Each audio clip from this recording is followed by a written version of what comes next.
lecture number 3. We will now go on further develop the things what we started from the introduction and then about X-rays, because now we are looking for single crystal X-ray crystallography, and of course we have to develop all these things from the bottom to the end, to the real life, and then finally you will be able to work with these things and you can solve their structures by yourself and visualize and do these things. But we have to develop the theory first in order to understand what we are doing. So there is virtually no mathematics, but this is good in that sense because the computer is doing all the homework, the handwork, so we don't have to really go deep in the mathematical theory. But I will try to explain in spoken words some of the important points which we will be facing, which we have to understand. So the point in there is that all these things can be mathematically shown, but the actual idea is really to understand these things. When you do the work, you don't see what has happened, you see only the result.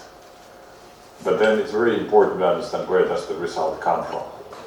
And we were looking yesterday, the first important thing, which was the X-rays. So how to make X-rays and which device is used to make them, and then we can make them monochromatic. We know the wavelength of these, very important for the Bragg's law. And then we develop this even further. So we go step by step, starting from really like building up a house, and then finally we are on the top floor. And maybe somebody has seen this before, but don't worry about this. Let's then move more and more. So we go more from theory to the practice at the later part of the course. So the point we will discuss that now in this first course, Bragg's law, crystals, lattices, unite cells, crystal systems, and coordinates. So these are all these things which actually come from the diffraction itself, but that's how we go. So the important point is, remember, we have always discussed that the X-rays are light of a certain kind of a light, it's a certain wavelength, but behaves like a wave. And this wave is very important. So here you can see waves, and now you can see that every sixth of this wave will go inside, and then if we measure this point from that point, we can call it, that's the lambda, that's the wavelength.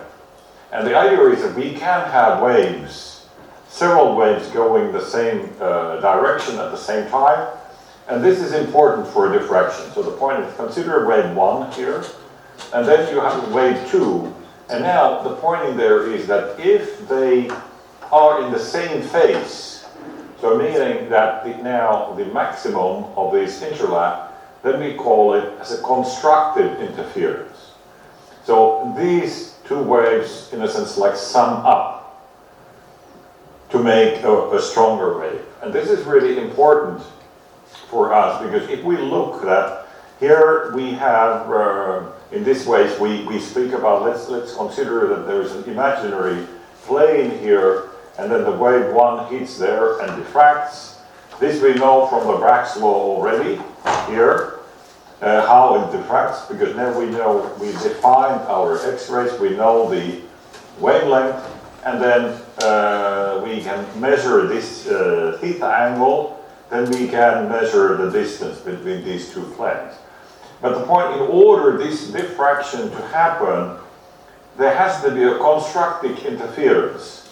And this constructive interference can only happen if these are in the same phase. So if these wave 1 and 2 would be in a different phase, they will cancel, otherwise we would see nothing. So that is really important that we can get that the coming waves are in the same phase, and then only then we have the diffraction happen. So this is in principle the idea and how you can coin, or actually mathematically coin the Bragg's law. But the point in there is not very important for us, because this is automatically embedded in the computer programs, so we don't have to worry about it too much. But then there are also other things, because now we can consider that the phases, so we can have the n different in the Bragg's law. I go backwards, so there's always this n here. So n lambda Not typically in our case, n is always 1. We are not so concerned about the higher order reflections, but that's the idea. We call it harmonic series of planes in that sense. But in principle, the same applies here. So this is the actual audio. And now the d here is the distance between these, what we now later will call planes, where the diffraction happens.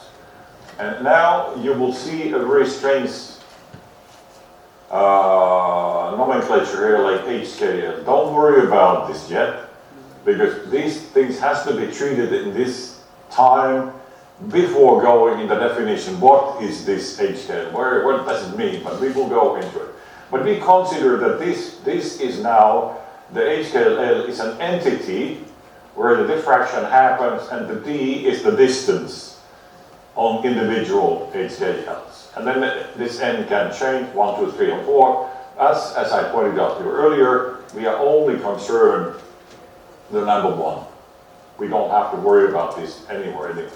So the point is there that we can consider that, okay, this is a little bit too much for you at this moment, but we don't consider the second order diffractions because it is not helpful for us at all. And it's a pity in that sense because this slide should be later, but we have to go this through before we can move forward. So don't worry about these numbers. What is this 1, 2, 1, 1, and so on. What is a lattice plane? It will come just later on. But this is just an idea. You can return back to the higher order of diffraction if you're interested after it has been dealt with this HKL and the planes meet.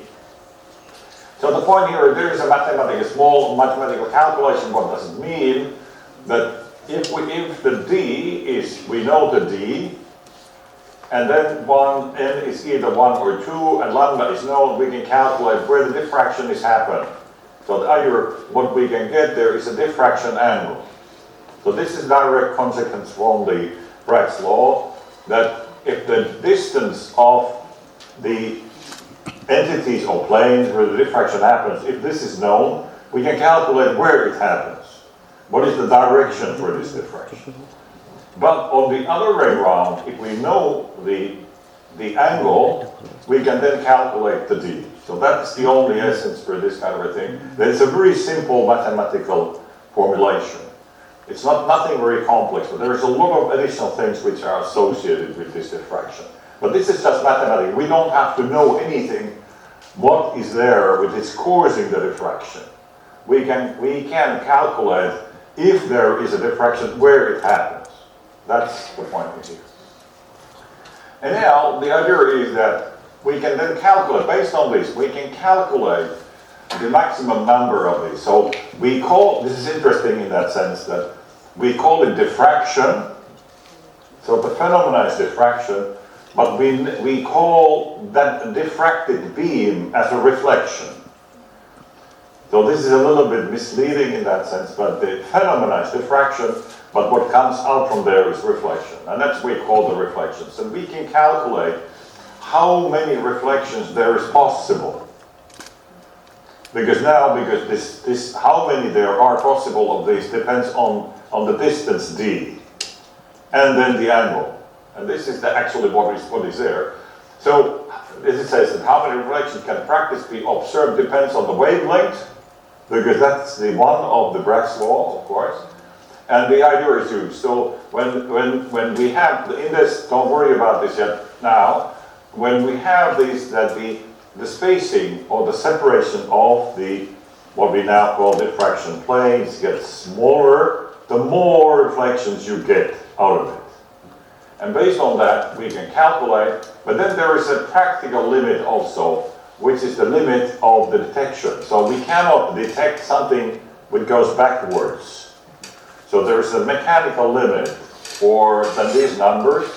And if there is a mechanical limit for these numbers, we can know how many individual reflections there will be, which can come out of there. Again, this is a very abstract at this stage, because later on it will be more practical information why we need this and why this is important.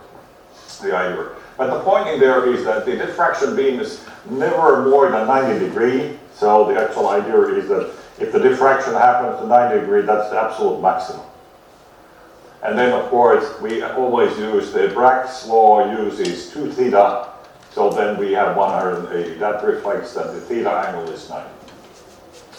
So when we take a wavelength and we use this to maximum resolution, we can calculate what the resolution means, the D's. It means the separation of these planes where the diffraction happens. It has an importance in the later on, you will see this thing, but it's a theoretical figure. We don't have to know anything where the diffraction is happening, but now we can calculate how much information we can get out of this based on individual wavelength. And now you can see here that if we take the copper radiation, based on this calculation, we can see diffraction with the instrument where the separation of these individual planes, where the diffraction happens, is 0.77 angstroms. And if we are using, because the wavelength is 1.5, and now if we use molybdenum radiation, then the resolution is this. And why this is important, why I'm talking about this.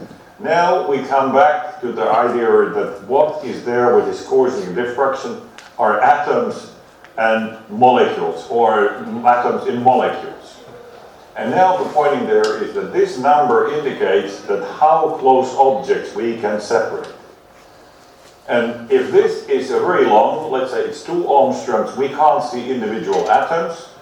But if it's 0.7, there is no atoms which are closer than 0.7. So the information what we can get there, it is enough. We see all the atoms. That's what it means. As singular atoms in there. We don't see like larger bodies.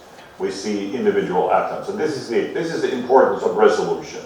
And if any of you know anything about protein X-ray diffraction, then they speak about 2 angstrom resolution or 2.5 angstrom resolution. That's the same idea.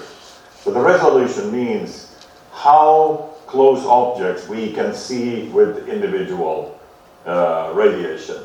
And then if this wavelength gets very long, then the resolution is not suitable for us anymore. That is one of the reasons why we use X-rays. And then copper radiation and molybdenum radiation are these what we are using. But the point, what this leads there now, we will discuss this symmetry of the crystals in the later, but it means that how much information we can get out from there. That depends on, later on again, we can then calculate, but it's from few to thousands or tens of thousands.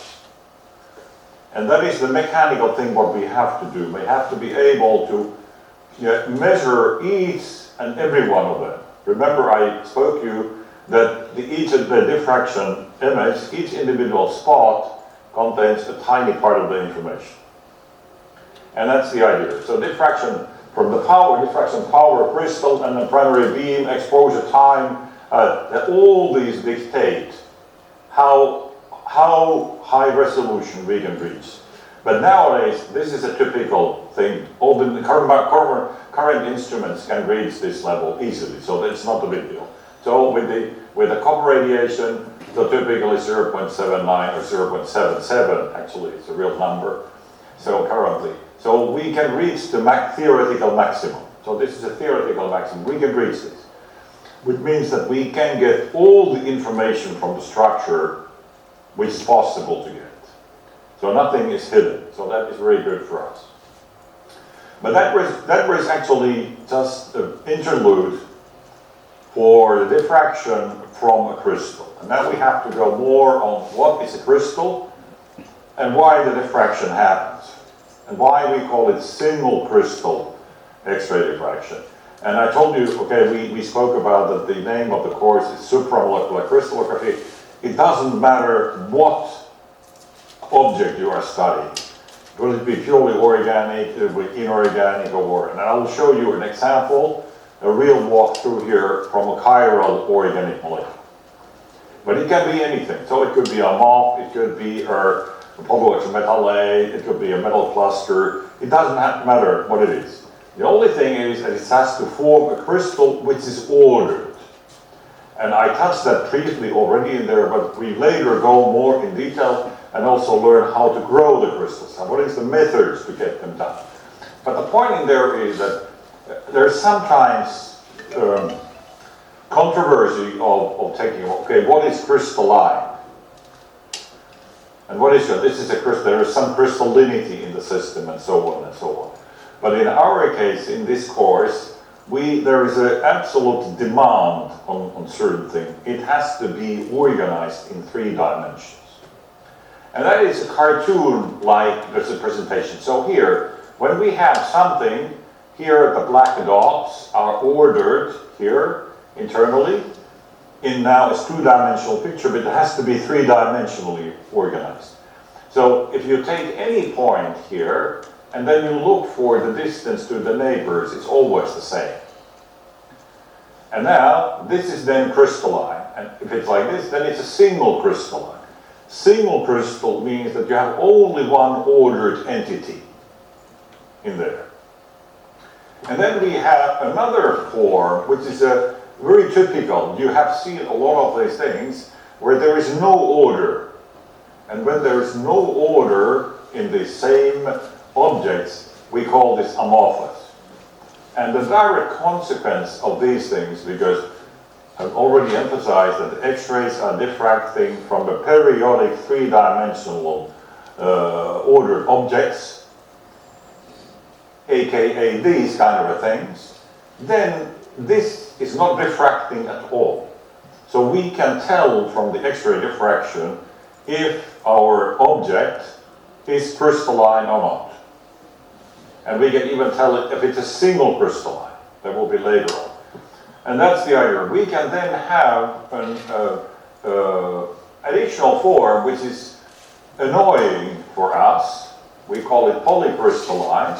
So it is like one entity, but it has domains. So here we have one single crystal. Here we have another, but they are in different orientation. It's not the same. So you cannot go from here to here in the same way you can go from here to the next one. And now in here there's 1, 2, 3, 4, 5, 6, 7, 8, 9, 10, 11, 12. In here, in this polycrystalline single objects, is actually 12 single crystals. In theory, we can use these kind of materials also, but in practical terms only when we have 2 of them. And then we call it a twin crystal. Twin means a double crystal, but it's physically one object. You cannot see by your eye that it actually consists of 2 crystals. Only the X-rays, only the diffraction can tell you this, but that's the idea. So, and I'm really emphasizing here that when if you want to do a single crystal X-ray diffraction study on any material, 98% of the case, the most complicated thing is to get the good single crystal.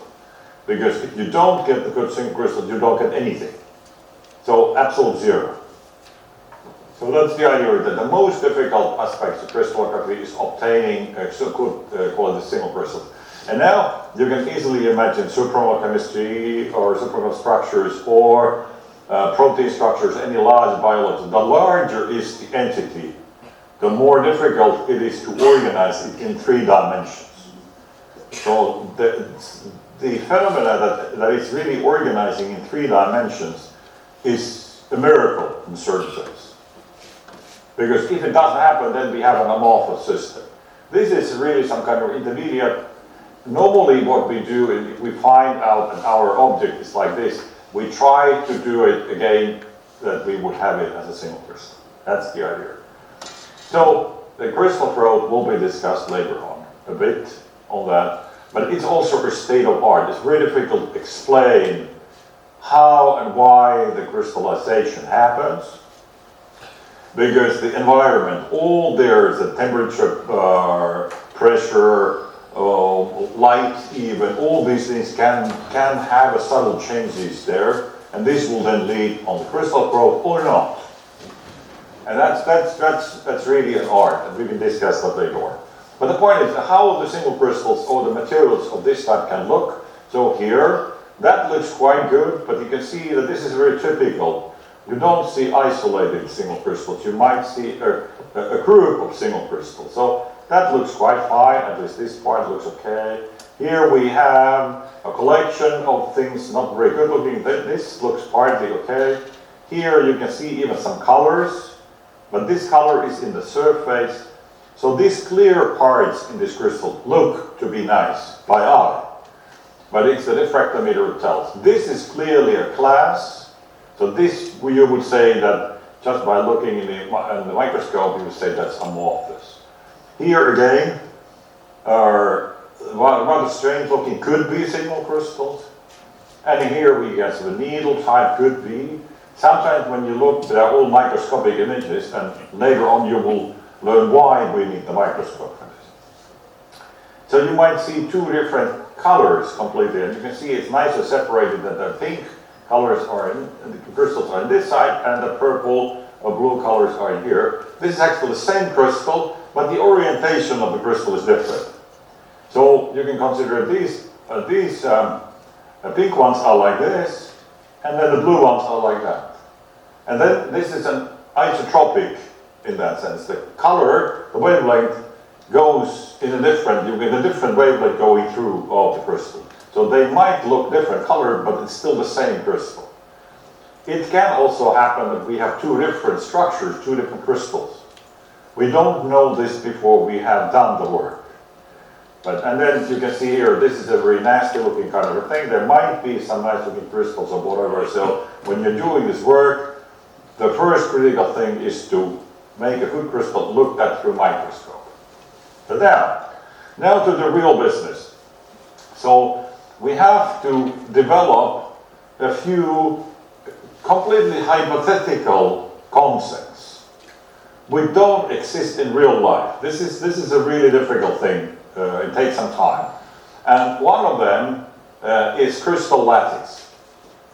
Or, if you make it more general, a grid. And the point in the lattice is an abstract mathematical concept describing regular infinite arrangement of points. So here we have points. Yeah? These black dots are points. So we call that as a lattice point. Why we call it as a lattice point? Because lattice is this, now in this stage, two-dimensional repeatable structure which always the points related to others are the same. So then this is called the grid. And now, consider that now these are points, they are completely imaginary. This point, but you can imagine this kind of things existing there, and if that's the case, then it's called a lattice, and this is a lattice point. So lattice is in two dimensions. And now, when you consider that, okay, your molecules are ordered also there, in real life, they are ordered in the way that they are always sitting in the same position. So one molecule, two molecules, there are 3, 4, and so on. This is a part of that. But now these ellipsoidal are the molecules. But now, when you see the molecules behave in the same way as the points here in this lattice. So actually these molecules now create a lattice. But the molecules are physical objects, they are real, but the lattice is not. Lattice is just a construct which is made from the ordered objects. And that is the idea. And then the point, that every point in the same environment of any point. And then the point in there is, you can select this, how to describe this lattice as you like. And they are a little bit difficult to understand because they are very abstract things. And the repeating motif here can be, of course, single atom, a molecule, or a building block, of a network structure. So it could be a mob. So it doesn't matter. But the point in there, and then we normally select an origin for this, for the lattice. And for example, if this is an atom, we can select this is the origin for that. Or it could be an empty point somewhere in the middle. So everything is up to us. We can do the decision as we like. But the only thing is that it has to be repeatable in the 3 dimensions. So all the directions have to look exactly the same. And that's the idea. But the point in there is that this is two-dimensional, and of course our life is not two-dimensional, it's three-dimensional, so we have to add the third dimension. So it's very easy for us to do. So this first point here is for two-dimensional. We add now the third dimension from that direction. So we put the same points there, but one step further in that direction, and then again. And now this distance here is the same the distance in here, in this case. So by joining now all these points, you can get a box. And now this box is very important for us. Because if you look carefully, this blue box here, you can move it anywhere as here, and it's the same box. But if you repeat this direction, that direction, and that direction long enough, you will get a physical object.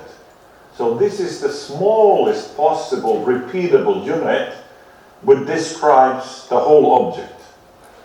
So we could take like a big box, let's say 1 meter times 1 meter times 1 meter, a cube, and we can slice it to 10 million parts, which are all the same things. It's like a tiny part. Then what we have to do is we just repeat that one little box 10 million times, then we will get the big box. And that's the idea. So this entity we call the unit cell. So the unit cell is the smallest repeatable three-dimensional part of a real crystal. But the point in there is that this is imaginary. It really doesn't exist unless we define it.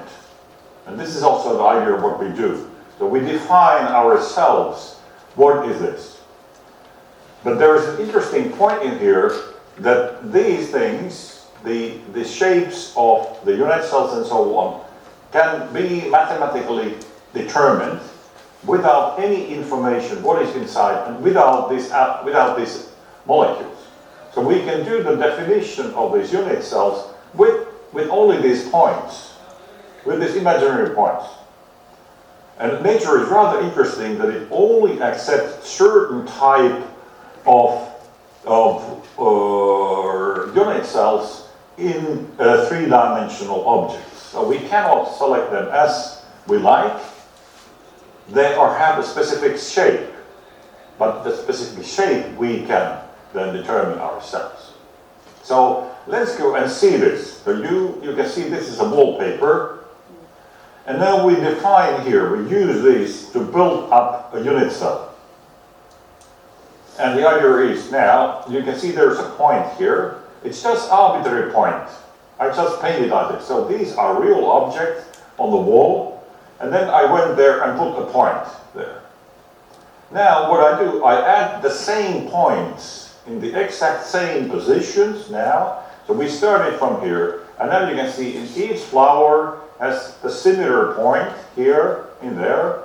And now the flower is real, but the point is not, because this is done by me.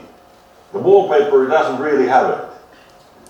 So what I can now do, I will start joining my imaginary points by lines. So let's do this one, that one, that one, and that one. So you can see they form a line, this direction. Okay, this is not enough yet. So we have to make the other direction also the connections. So let's start joining these points like this, this, and this. And now what happened? We sliced the whole physical object into a smaller parts based on imaginary point. So this imaginary point was used, because it's always in the same position, used to create a box, where in this box, all the boxes are the same, as you can see. If you look this box, and then you look this box, and then you look this box, they're all the same. So now what it means, if we want to reconstruct the wall, we need only one box. We just repeat it. We move it in this direction or that direction, we will have the whole wallpaper based on the definition. And this smallest box is here is the unit cell. But that's not all. We can do, because this is completely arbitrary, we can do also like this. I can join the points in a different direction. And now, if you look for this, forget the blue one, but look only the red one, like here. Now, the flower is sitting in a different position of this box, but all the boxes, all the red boxes are the same. So I can also select this one. So the blue one and the red one are the same. So the content is the same. Now, I can also make a selection so that I skip one of these points and mark only those points. And now when I repeat it, I will get a bigger box. Now this one here, which has the arbitrary position also in the center, not on the corners, but also in the center. But now it contains 2 in there. So you can see the box is 2 times bigger, but it contains 2 flowers. Also with this, I can create the whole wallpaper. So here is that's the same as this is the same as this. You have to believe these are also, because you can see only half of them. But that's the case, so we can do this. So the point, selection rules for these things, we call them lattices, later on you will learn. So that we always try to make this box so that it has direct angles, so the angle will be 90. We always aim as close to 90 as possible, because that will make mathematically easier calculations, so that's the point. And they don't need to be primitive. So primitive means that you have the point in the corners. And then when this one here, with additional point in here, we call it non-primitive. So these are the points, but we always like to have it in the corners, but sometimes, depending on the order of the material, we have to have an additional point in there. But that's the idea. So we can do this ourselves. But now imagine that you have to do this for a material which is ordered in 3 dimensions. In 2 dimensions, this is relatively simple, but 3 dimensions, it gets complicated, and it's very good that we have computers, because computers are doing this. So now, this goes to the concept of the unit cell. So we have to define the unit cell. And the unit cell is, as I pointed to you out earlier, is the smallest repeatable 3D dimensional thing of a volume. Repeating volume of 3D lattice is called the unit cell. And what we do, we need to define it. So it is a box with dimensions. So this is of course logical, because we have a physical object. If we divide it into smaller and smaller pieces, also the smallest box has to have a dimension. And these dimensions are now mentioned A, B, and C. These are the axes. And then we have agreed the angles between these are called alpha, beta, and gamma. So we have 6 parameters to describe the unit cell. And the idea is there. So this is how it looks like. We normally always make a definition that we have a right-handed definition for the axis. Don't worry about this too much, because the computers are doing this. But the point in there is that when we have the idea that A is here, B is there, and Z is there. Typically Z is pointing upwards. That's the idea. And then we have the angles. So with the alpha angle is between B and C, beta is between A and C, and then gamma is between A and B. And this is important. All these numbers, all these things, especially these ones, also those ones, are very important. Because with these, we define the possibilities of what is the shape of this unit cell. How can we do this? And here is a nice cartoon of selection rules. So this is the same grid. You can see the same molecules now ordered in there. And now, based on these things, what we discussed earlier already, okay, here's one choice, here's another choice, here's another choice. All these choices are okay. They always have the same information content. So by repeating any of these things, we will get the whole package. But now, agreeing with everything, we always aim to try to select the things so that the angles would be as close as 90 as possible. So here, of course, out of these 3 choices, that would be our target. So it has lattice points only in the corners, it's primitive, and now you can see all the angles are 90. That would be a nice thing. So A, B, and C alpha are called the unit cell parameters, and they are chosen always that they represent the highest possible symmetry of the crystal. Soon you will see how we define it, or the crystal system with the right-handed angles, and angles that are either all about a 90 or higher, or 90 or smaller than 90. But always aim that we would have a 90. So the idea is A along the x-axis, and alpha angle is between B and C. B goes along the y-axis, and beta is between A and C along the z-axis, and gamma is between A and B.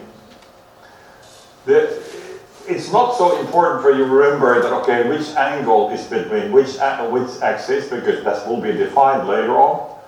But these angles have an impact, because the point is that if we aim to follow these things as precisely as possible, it will then shrink our possibilities to only a certain number. Here are additional, so we could select this one, or we could select this one. They are all okay, but based on the selection rules, we would take the smallest and most simplistic one. Of course, that's real in that sense. And what is there when we are now thinking about the box? So we define a box only, but nothing what is inside. So there has to be, in the real life, of course, there is something inside the box. How do we tell somebody where is this thing inside the box? And for that, we use atom parameters, so it's a position of atoms. We call it, in the reference of the crystallographic axis, the A, B, and C. So the unit cell axis will define us things. And the idea is we call them fractional coordinates, x, y, and z, because these describe fractions of these A, B, and C. So we don't have to give any absolute numbers. When we know the unit cell, only this x, y, and z will tell us where is the atom, where is the coordinate of this atom. So we don't have to worry about this. It simplifies things a lot. So for example, the coordinates of the atom, the center of the unit cell, whatever is the unit cell, if it's small or large, the center of the unit cell is always coordinates half, half, and half. Because it is exactly in the position in the center of the unit cell. And then the point of origin, so the corner, has a value of 0, 0, 0. And then if you go to the other end of it, then it's 1, 1, 1. But now, because it's repeatable, three-dimensional thing, the 1, 1, 1 becomes 0, 0, 0. So everything is described between 1 and 0. So that's the idea, right? It reduces back to 0, 0, 0, because it's in the next unit cell. And it's a very unique thinking when compared to anything happening in solution, when you have three molecules floating around with no reference. But here we have a reference. We know exactly where individuals, molecules or atoms are sitting. So the crystallographic coordinates can be presented between 1, 0 and 1, and they're called fractional coordinates. If you are doing molecular modeling in gas state or whatever, then you don't use fractional coordinates because you don't have the reference point, you don't have the unit cell. And the fractional coordinates are only reasonable when you have a unit cell. And then the idea is that now, if we normally do this, we publish the atom parameters, the structure, the lattice parameters must be known. Then the absolute coordinates can be calculated, of course. So we can also describe these as absolute coordinates when we take into account the unit cell. But we don't normally have to think about this, and the computer programs are doing this. So when you have fractional coordinates, you can ask it to print out, let's say, x, y, z coordinates, or mol 2, or whatever. So it's automatically done. But in our life, with all the computer programs, the discussions are based on fractional coordinates. So now, how many possibilities we have to select the smallest possible unit. And the point in there is that we have only 7 possibilities for this.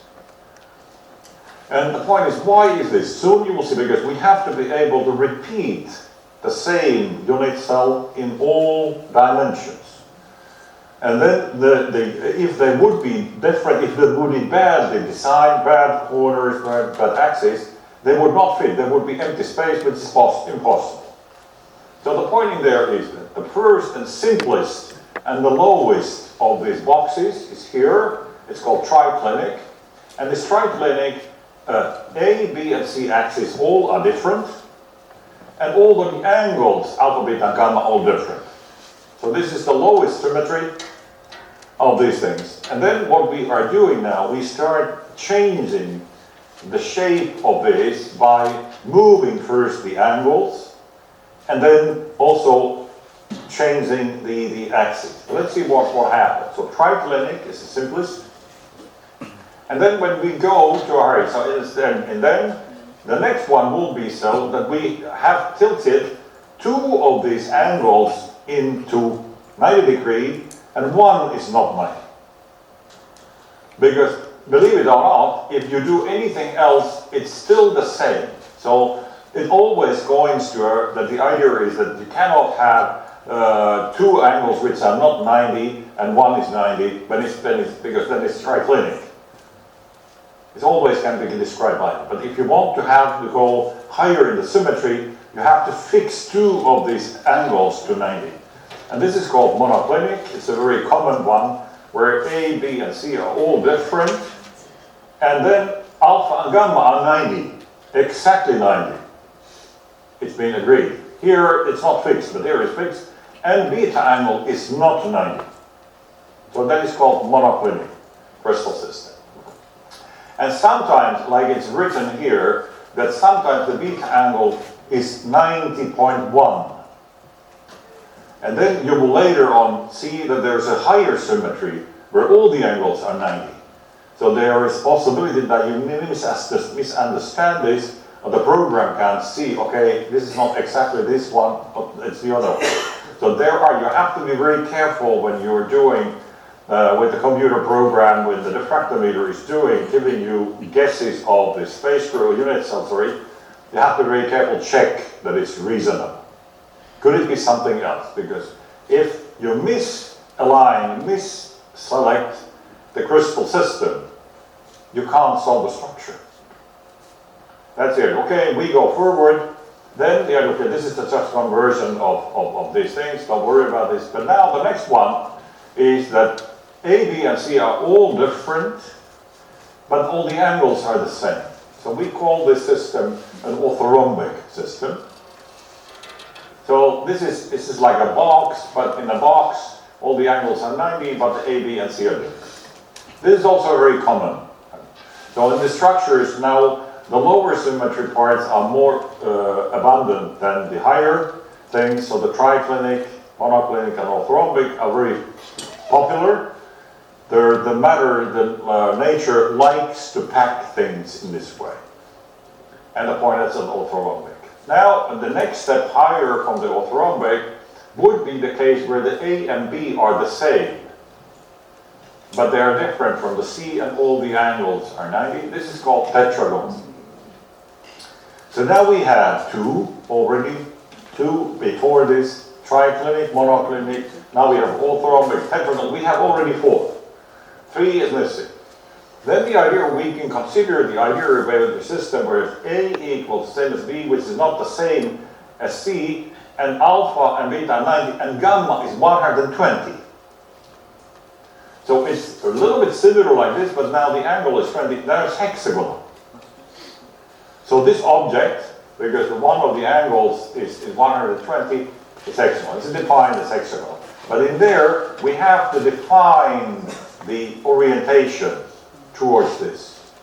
So then we say that this is now, the C is unit, this axis is defined because A and B are the same but not the same C. And the same also in here. It's a tetragon. So that's a hexagon. And now we can have a variation representation of that, which is called a trigonal system, also can call it rhombohedral. And this is easier to describe as a cube which you have step on it. So A, B, and C are all the same. You can see that's the case. But because none of these cases, all the axes are the same. But this is the axis system where A, B, and C are the same. But all the angles are the same, but not 90. So this is really easily described as a cube. Somebody has stepped on it.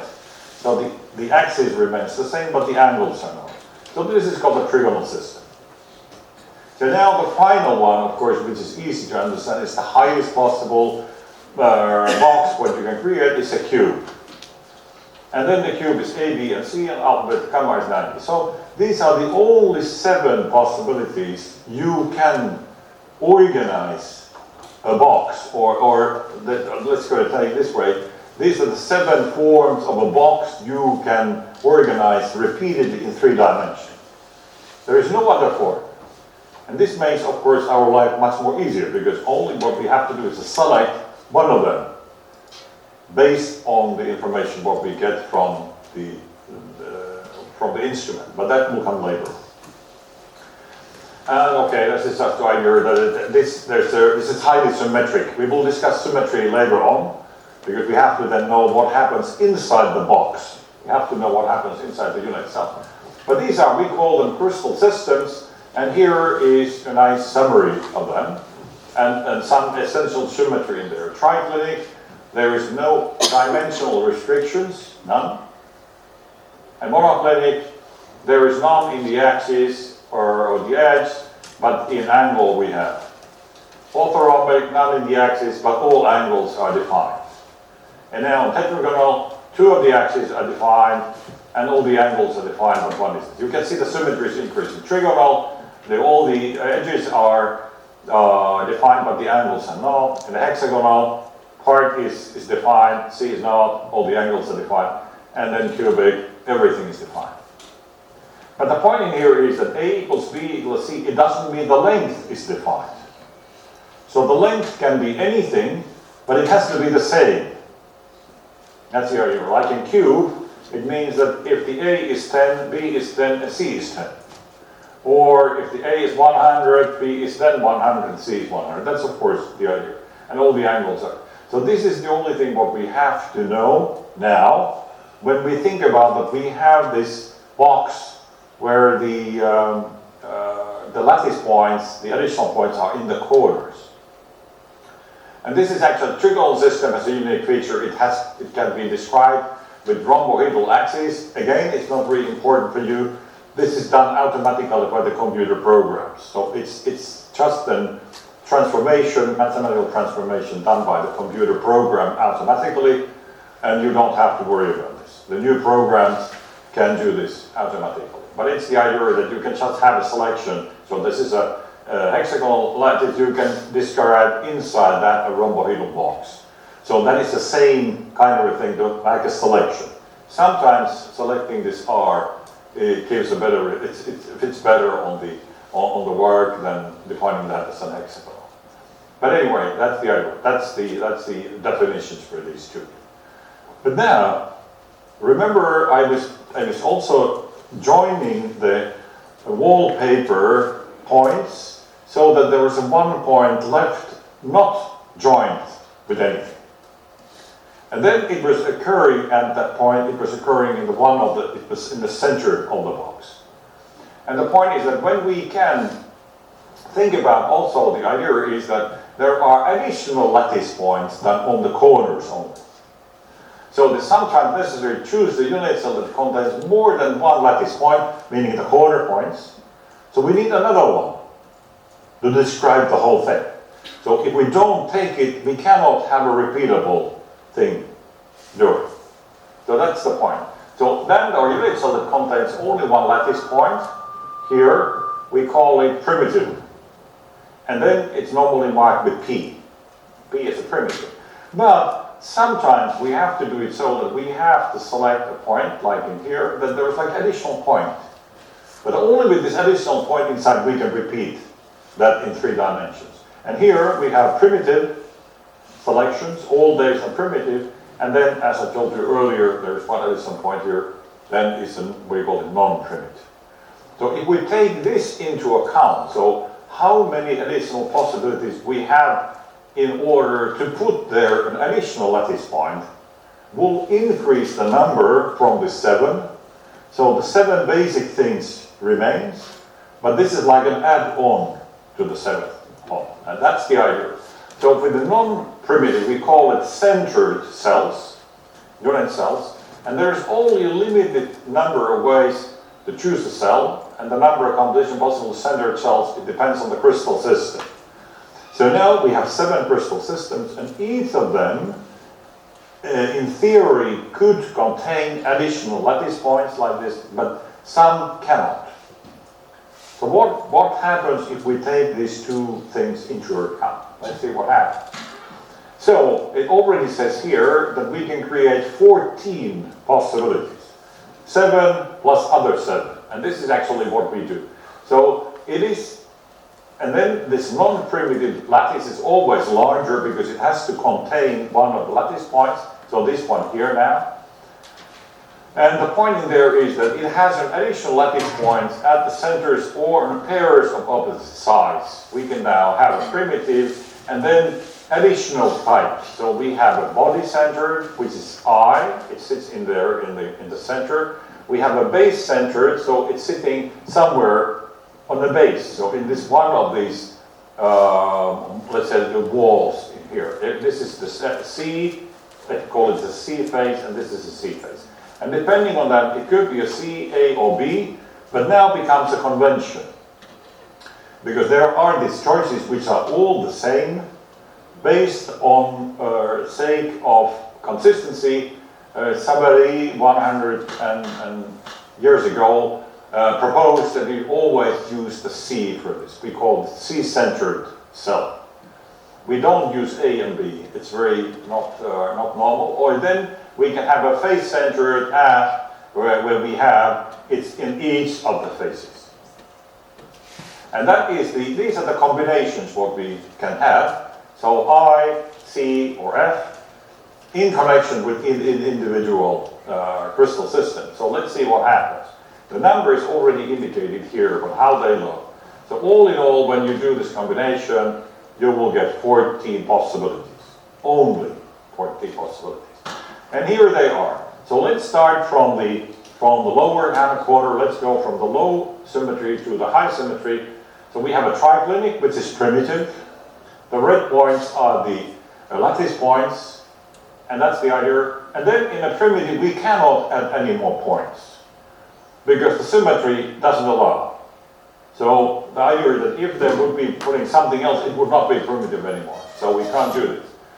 But then we can have, in a monoclinic case, we have two options. We have a simple monoclinic, so all the lattice points are in the corners, or we have a base, so we can add one additional lattice point in one of the faces, here now, and then it's typically, as I told you earlier, it's agreed to be on the C side, so it's still C-centered. So in the monoclinic, we have two options. Now in the rhombohedral, meaning trigonal system, it's very similar like triclinic. We cannot add any additional points in there. So it can only be primitive. So it's only one rhombohedral or trigonal. So now when we go from the orthorhombic case, this will become interesting because in the orthorhombic, you can have that in the corners because now all the angles are 90, but the axes are not the same. We can add one additional point in the center, in the body here. It's exactly in 1, 1, 1. It's a half, half, half. And then we can also add another version where we have that on the base. So it's here now, typically a C.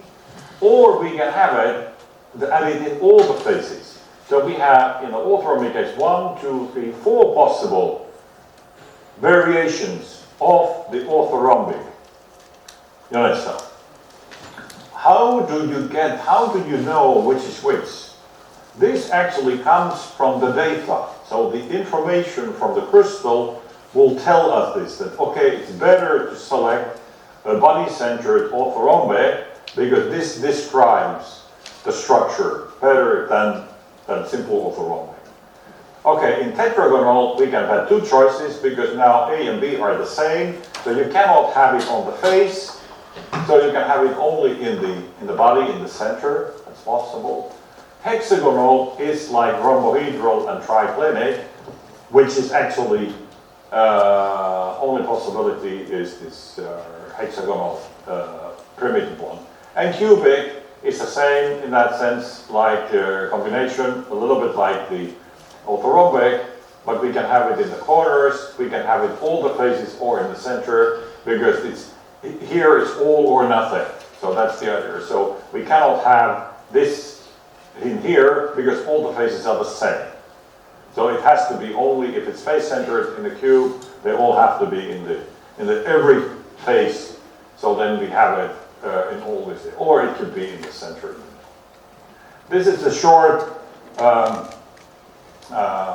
summary of the same thing. I will not go through, but this is a very nice and simple way for you, and because you will get all the handouts, so they need to repeat and memorize this in their community. And this is the same also doing in the summary wise, and here is the primitive or centered lattices. You can see it's now combining all these together is 14. And now only very quickly some presentations for this, how we describe molecules, because the point in there, this is a molecular plots of the same molecule, but now this is how they pack in real life. So now you can start seeing these are ordered. So this is the order of individual molecules in there. And now you can see the order is not the same in all directions. And this depends on how they are organized in the crystal. And this organization here determines the unit cell and determines then is it a primitive or non-primitive ones. And that's that for the first hour. Now we have a break of how long? How much? 5 minutes. We'll have a 5-minute break and then we go on for the next time. So there will be a lot of stuff coming to you now. Don't worry about this because the handouts will help you then going through this material. You have any questions now, so please ask. That I always, because I tend to do this because in the Finnish lecturing course where there are students are silent and maybe they ask during the lecture something. But very often after the lecture they are very happy, like a stand, what? But the idea when you have the handouts, it will help you to understand because remember this is building up the story from the really basics. And then it becomes much more relevant when we go further and further. So you might be mixed up now about why it's so and so, and don't worry too much. Just follow and make notes and then read the handouts. That will be helpful. Okay, let's then continue in 5 minutes.